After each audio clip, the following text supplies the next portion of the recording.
जिस बंदे ने मेरे पति को मारा ना वो वही जा रहा था। मैंने उसे बोला मुझे भी मारो, मेरे सन में भी बोला, तो उसने हमें नहीं मारा। उसने बोला मोदी को बोलो। उसने क्या बोला? मोदी को बोलो कहकर चला गया वहाँ से।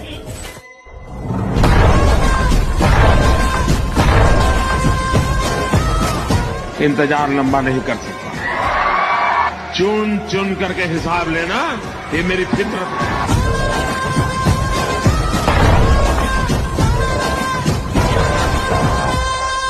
ऑपरेशन सिंदूर नाव वाचल्यानंतर मला एकदम असं भरून आलं की मोदी सरांना कसं जाणवलं असेल की ऑपरेशन सिंदूर नाव द्यावं। तेव्हा मला जाणवलं की आम्ही त्यांच्या मुली आहोत। मुलींचे नवरे गेल्यानंतर एका वडिलांना काय वाटू शकतं ह्या ज्या त्यांच्या भावना होत्या, त्यामुळे त्यांनी ते ऑपरेशन सिंदूर असं नाव दिलं।